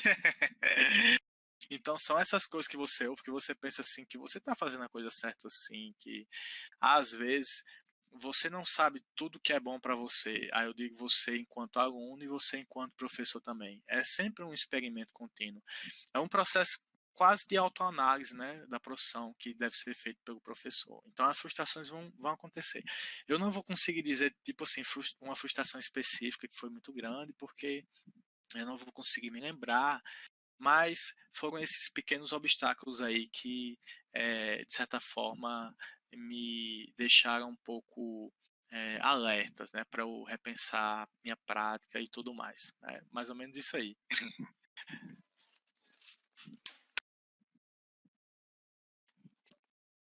Então, Felipe, tem uma última coisinha que a gente queria discutir com você, antes Ah, de encerrar, né? Porque domingão, Dia das Mães, enfim, só para uma última certeza. pauta, que, Certo. que, é, que é sobre seus livros. Como o Lucas mesmo falou, Lucas ele estudou bastante seus livros, ele leu, né, alguns, ele inclusive tem um seu impresso que ele comprou e tal. Eu vi um pouco do É, seu trabalho também, achei incrível. Não li todos, né? Mas, assim, eu tô ansioso ainda pro que você falou que ia lançar, né? Então, é verdade. enfim, Lucas tem uns pontos, assim, que eu achei bem interessante quando ele começou a me falar, né? Sobre seus livros, sobre seu trabalho como escritor, no caso, já que é sendo do seu lado professor. E se ele era um último ponto mesmo, só pra gente encerrar, sabe? Beleza. E a gente vai deixar a conversa sobre games para o próximo encontro. Sim, sim, vamos. A gente vai dar um outro podcast incrível. É, E outra coisa, antes de Lucas falar, queremos Kelson aqui também, viu? eu Kelson. vou, Felipe vou, citou, vai Em ter que breve vir. traremos Kelso. eu vou passar o contato aí para Lucas aí já para fazer o esquema. Aí sim, aí sim. Pode falar já? Pode. Então, o seu primeiro livro você próprio falou, foi o Free Forte, certo? Isso. Eu tava dando uma pesquisada e eu achei que, tipo, o Free Forte, ele tem duas capas no. Isso. Ele tem um que é uma capa branca, né? E tem um que é da A Noite Estrelada Van Gogh. de Van Gogh, né? É. Exatamente. O que exatamente, tipo, esse livro foi, tipo, eu sei que o livro, você mesmo falou, foi um hype, né, para você, tipo, Isso. de como é ser um escritor. O que você fala exatamente desse livro? Esse livro ele tem a mesma, digamos assim, a mesma estrutura que você segue no Cápsula, por exemplo, que é aquele jogo de palavra que você faz, sabe? Tipo, você começou já a partir disso aí? Beleza, boa pergunta. Nesse primeiro livro já tem sim alguns jogos de palavras, certo? E, por exemplo, quando você olha o poema, visualmente você percebe que o poema ele é como se fosse uma coluna, né? Então essa coluna, na hora de escrever o verso, algumas palavras eu quebro porque você tem mais possibilidade de leitura. Isso eu já comecei a fazer no primeiro livro, né? Porque quando eu comecei a escrever poemas, eu imitava muito os autores. Aí, como eu falei, eu tinha que descobrir esse estilo e eu comecei a escrever dessa forma, explorando as possibilidades de sentido de uma palavra. porque Sim. essa palavra ela evoca uma ausência, né? Quando eu digo casa, eu não estou me referindo a casa específica, eu estou me referindo a uma ideia, a um conceito e a uma imagem. Então, dentro de um poema casa pode ser tristeza, pode ser solidão. Então, como eu tinha essas leituras, eu tentei explorar esses sentidos dentro do livro, né? Dentro do Frio Forte. E o título do livro tem a ver com a minha experiência em Natal, uma cidade grande, a capital, a frieza das pessoas, essa coisa do distanciamento, a frieza do mundo, é um mundo frio. Depois eu até descobri que na antropologia existe até um termo para falar de sociedades frias, né? Que sociedades frias são aquelas que desenvolveram tecnologia, né? Aí fria por metáfora, né? Porque é o gélido do metal, o gélido do distanciamento, diferente das sociedades quentes que são consideradas mais selvagens, etc, né? Sim, sim, sim. Eu estava dando uma olhada nesse Frio Forte e eu achei um poema muito bom, que foi o 3G, Última Geração. Eu curti muito, muito, muito. Achei muito foda esse poema que tem no livro.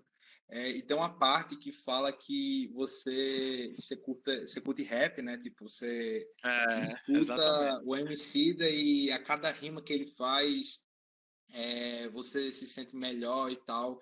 E tem uma parte que você fala que justamente dá para ter uma ideia dessa vontade de crescer como escritor, que é justamente no verso quando você fala assim: um dia farão a minha biografia, o documentário, começará com a chamada, o poeta, e será válida a vida. Dá para ver a ideia do Felipe Garcia mais novo, né, escrevendo, e que tipo ele tem aquela vontade de crescer como escritor. Dá para ver que aquilo ali era o seu plano principal, o seu plano de vida, né? Dá para entender. Assim. Mas é isso mesmo. E inclusive esse poema aí 3G, por que ele tem esse título? Foi porque na época eu tinha criado um blog que se chamava 3G Última Geração. Então, eu estava com uma conexão de internet, eu estava com computador, então eu tentei representar a minha vida naquela época. Antes eu não tinha nada Sim, disso. sim. Eu não tinha computador, eu não tinha internet. Então, quando eu coloquei, é como se um novo mundo se abrisse de possibilidades. Aí eu estava escutando rap, então eu citei Emicida, e eu estava, naquela época, muito engajado com esse projeto mesmo, de ser famoso e etc e tal. E o que você falou, eu achei massa. São as aspirações de um poeta jovem, de um poeta novo, né? Então, assim, Sim, sim. foi muito massa a experiência. Tanto que o blog eu ainda alimentei por muito tempo, depois excluí. Então, assim, ficou para a história aí. Quando alguém for pesquisar, for estudar, vai ter que cavocar essa informação. Você lançou o Frio Forte em 2014, certo? 2014 foi, na verdade, a segunda edição. Seria já a segunda edição. Ah, foi a segunda edição, certo? É, Aí, beleza. Depois do Frio Forte, você lançou o Cápsula, certo? Foi o Cápsula, o isso, segundo livro? isso. E o Cápsula, Livrão. uma história engraçada. É, Eu sabia que você tinha escrito o livro, certo? E isso é quando a gente começou a ter aula com você e tal, tipo, a gente não tinha esse laço, de certa forma, de aluno e professor que a gente já tem hoje. aham. E a nossa turma, ela estava tava fazendo um bazar de livros, e aí tinha esse livro lá, tinha um Cápsula, e aí eu vi assim, eu disse, caraca, que capa legal, porque, tipo, é uma capa bem, não sei como é que eu posso dizer, tipo, alternativa, não sei, é Mas um é alternativo. coração, né? É, Aí, tipo, eu gostaria de perguntar duas coisas. As capas do seu livro, quem geralmente faz? Tipo, é você que desenha? Como é que é? boa pergunta. Em relação à questão das capas, o que acontece? A editora, ela manda um formulário para você falar um pouco sobre o livro e para você sugerir mais ou menos o que você pensa sobre a capa. Por exemplo, palavras associadas à capa, ou cores, entendeu? Sim, Então sim, sim. você joga uma série de coisas lá e o artista, o design da editora vai tentar colocar isso em imagem, certo? Ah, sim, sim, sim. É mais ou E menos assim. eu achei muito interessante, tipo, a capa do livro, a arte que ela tem, sabe, durante o livro. E você vê o livro, ele parece, tipo, ele parece um livro pequeno, mas ao mesmo tempo ele tem a grandeza dele, sabe? Tipo, eu fui ler pela primeira vez e disse, bicho, o que eu tô lendo? O que é isso? Eu sei. Sabe? Tipo, o que passou na cabeça do Felipe para escrever um negócio desse? Porque é uma leitura que ela não é, assim, digamos, ela não é fácil de ser Não. entendida, porém você tem que reler, ler, e você acaba achando um sentido naquilo, né? E tem sempre um exemplo que eu sempre uso desse livro, que é aquele, como é que é? Acho que é A Arte do Ovo Frito, alguma coisa assim. E dava para ver que era, tipo, dava para ver o cenário de você mais jovem, no seu apartamento em Natal, você fritando um ovo, sabe? Porque, enfim, possivelmente que não sabia cozinhar ou algo do tipo. Exato. Esse cápsula, você fala bastante da sua vida, de certa forma, inverso, certo? Isso. E ele remete exatamente ao período que você estava em Natal. Bom, isso aí que você falou sobre o livro inicialmente, que é de uma leitura difícil, realmente não é fácil. Mas se você aceitar o desafio, você consegue ter a recompensa, né? Então, assim, esse livro eu escrevi em Caicó, né? Então, assim, eu estava saindo de Natal. O Frio Forte eu escrevi em Natal e o Cápsula eu escrevi em Caicó. Mas eu escrevi em Caicó justamente com aquele sentimento ainda de Natal. Então, o título Cápsula dá essa ideia de que eu encapsulei tudo. É como se fosse um vendaval de experiências, emoções.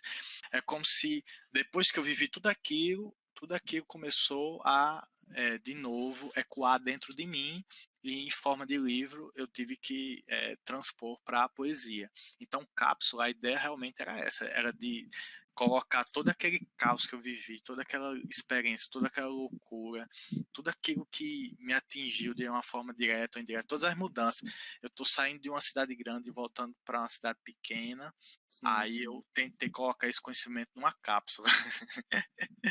Eu gostei muito desse livro, aliás, foi o primeiro que eu li, eu tô tipo, pensando seriamente em ler o Morrer de Sumar, né? Acho que é esse o nome. Morrer de Sumar. Morrer de Sumar, eu Esse achei daí muito bonita a capa desse livro. É.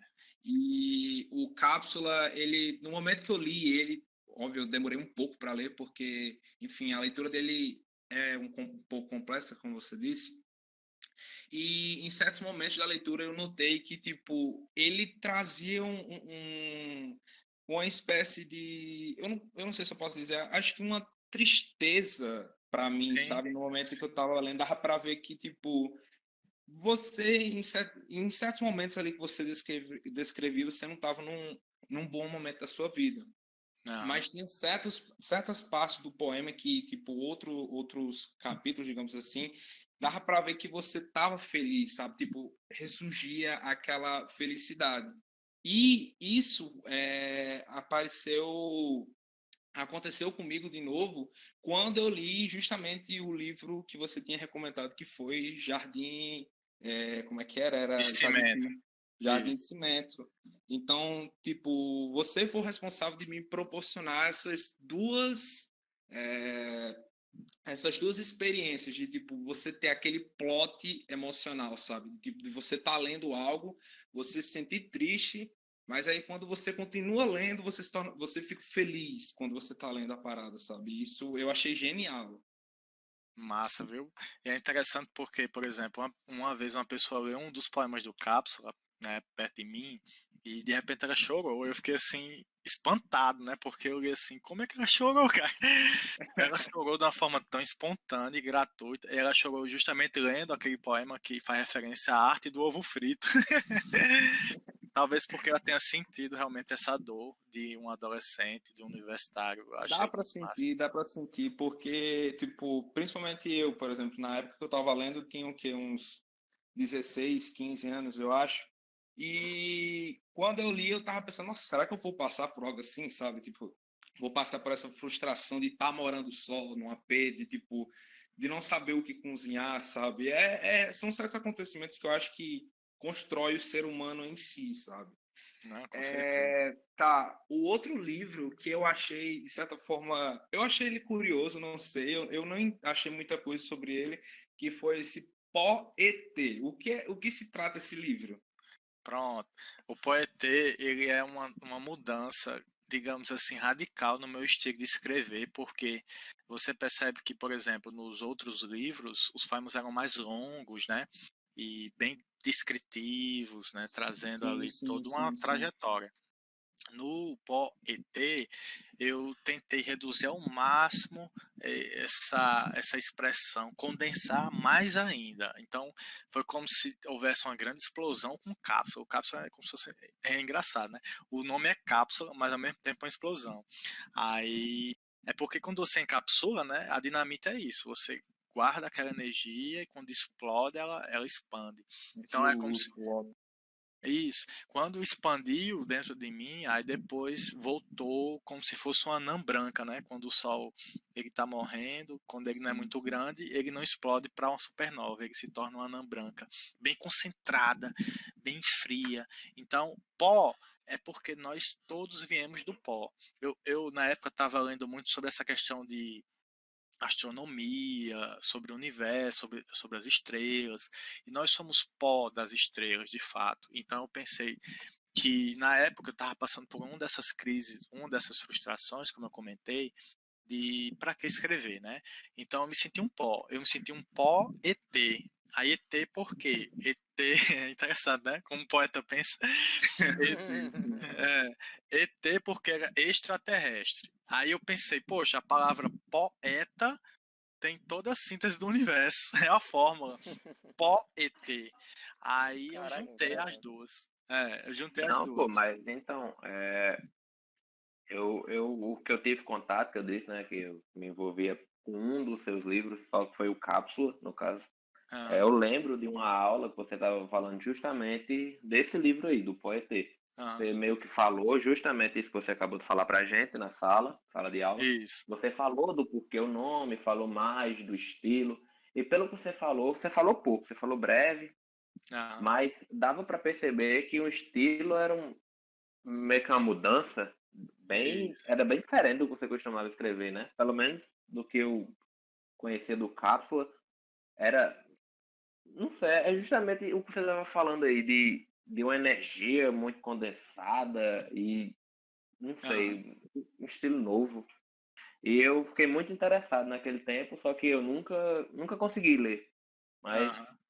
outra coisa que eu ia perguntar agora, se você fosse assim, dos 4 livros que você já lançou e do que você tinha falado pra gente ano passado que você vai lançar, se você pudesse dizer assim pro público, não é muita gente que escuta, né? Mas se você Aham. pudesse indicar um dos seus livros, vender seu peixe, né? Vamos dizer assim, Certo. qual você indicaria? Você diria que tipo, esse foi um grande trabalho e eu acho que esse vai ser relevante para alguém ler.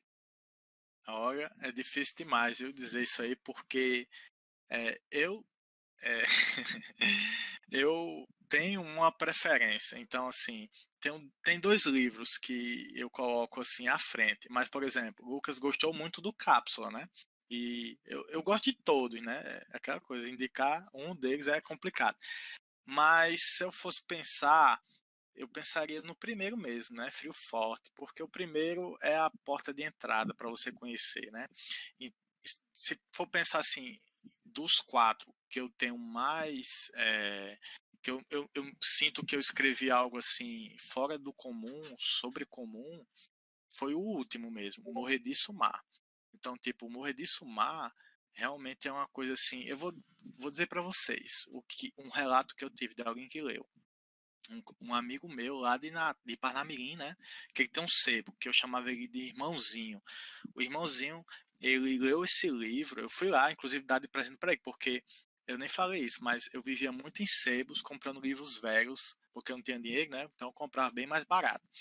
E por exemplo, eu ficava 4 horas conversando com o dono dos sebos, né, os sebistas, porque eles têm muita leitura, eles falam sobre coisas incríveis. E o irmãozinho era uma dessas pessoas. Quando eu é, entreguei para ele o Morrer de Sumar, assim, um mês depois, 2 meses, eu não lembro bem, ele ligou para mim, dizendo: Felipe, rapaz, esse livro aqui, cara, é incrível demais. Aí eu disse: e é, irmão? por quê? Aí ele disse, homem, eu fico imaginando uma montanha gigante com um templo em cima, né? Que as nuvens passam e aquela imagem extraordinária de um templo numa montanha com a sabedoria desconhecida, né? Ixi, Maria. Tô dizendo, é porque o irmãozinho falava desse jeito, certo? Ele sempre falava com imagens gigantescas, né? O que eu acho mais... São sim, Felipe. O que eu acho mais incrível quando eu leio uma história, quando eu leio qualquer livro, qualquer coisa, é imaginar o cenário baseado em tudo que está sendo descrito. Eu acho que a coisa mais bonita de ler é você conseguir imaginar o cenário de tudo que está acontecendo ali. Eu acho incrível. Massa, mas é isso mesmo, pô. Aí ele teve uma visão cósmica, assim, ele disse, Felipe, esse livro aqui é incrível. Então, eu fiquei, assim, realmente bem espantado e achei aquilo extraordinário, porque foi uma visão que eu não esperava, né? Então, assim, o livro que eu considero mais maduro, mais desenvolvido, é o último mesmo, Morrer de Sumar. Mas, por exemplo, se eu fosse recomendar para conhecer, eu recomendaria o primeiro, o Frio Forte, só para que o leitor pudesse engatinhar ali naquele escritor. Eu acho que o primeiro livro, no meu caso, seria bem indicado, viu, Edson? Acho que é isso aí. Ótimo, ótimo. Felipe, qual era o nome do livro? Acho que eu não sei se você vai lançar ou se você já lançou, mas eu me lembro que você recomendou para a gente na aula, que era Rodoviária alguma coisa. Eu estava querendo ler esse livro, sendo que eu não me lembrava. Sim, sim. Homem, em relação a esse livro aí, na época eu tinha lançado na Amazon, na plataforma Kindle, Sim, né? Aí sim. eu acabei tirando. Por quê? Porque eu senti que ele ainda não estava bem acabado. Então, eu tirei, não está disponível, certo? Era A Rodoviária do Fim do Mundo. Aí, o que eu fiz? Eu tirei da Amazon e resolvi trabalhar mais nele, entendeu, Lucas? Por isso que ele não está disponível. Sei. É. Beleza. Que pena. Aí, no caso, você já tem, assim, assim, você pode dizer, eu acho que, sei lá, esse ano, ou talvez no ano que vem, eu acho que eu consigo colocar o que eu quero nele. Tipo, você tem alguma previsão de reestreia desse livro, vamos dizer assim? Bom, desse livro eu vou ser bem sincero. Eu não tenho uma previsão não, certo? Só para vocês terem noção, eu tenho 2 livros escritos de poesia completos, acabados, que estão guardados. Então, assim, eu tenho muito material escrito guardado em poesia. Em prosa, eu também estou escrevendo, viu, gente? Então, assim, eu estou escrevendo uma história exclusiva. E essa história que eu estou escrevendo, ela está a todo vapor. E creio que essa história vai sair talvez no próximo ano. Essa história nova, ela eu não posso nem falar, certo? Ela está em sigilo.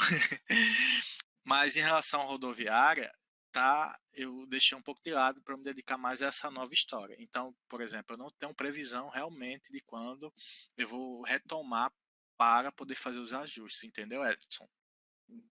Ok. E Lucas, Pode acontecer, Felipe, de tipo, beleza, você é escritor e tal, e tipo, você tem que fazer acredito que você tem que fazer aquela ordem cronológica, não precisa ser exatamente cronológica, mas eu acho que, tipo, você tem que organizar, né, tipo, os poemas que você vai escrevendo, porque você não escreve, eu acho assim, tipo, em ordem, né, principalmente se for poema, porque é tudo diferente. E no caso você faz, eu acredito que, tipo, você faz uma seleção e a ordem você vai colocar no livro. Já aconteceu de, por exemplo, você ter escrito um poema para colocar num livro, mas você fala, não, eu acho que eu vou deixar esse aqui para outro, e você coloca em outro livro, assim? Já aconteceu isso ou não? Massa, boa pergunta. Aconteceu sim. Aconteceu já no primeiro livro. O primeiro livro tem 18 poemas. No original tinha 24. Então, eu tive que selecionar alguns. Porque você sente que aqueles poemas que você vai retirar, eles não estão ainda bem encaixados com o que você está dizendo no todo. Então, você acaba retirando. Então, eita, caiu aqui. Voltou. Então, o que acontece?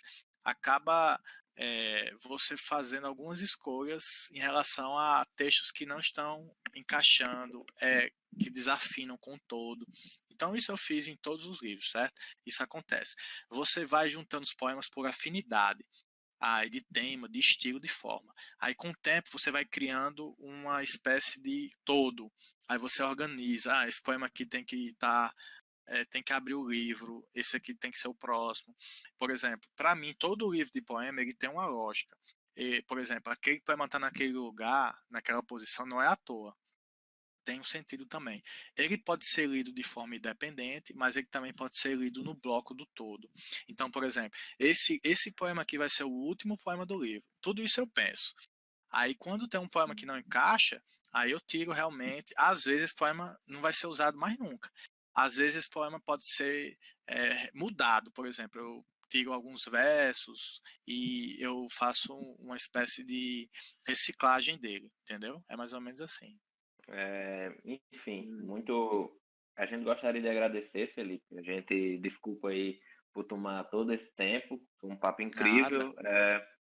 Um grande abraço para você, para a Digníssima. Feliz Dia das Mães para vocês. Para vocês aí também.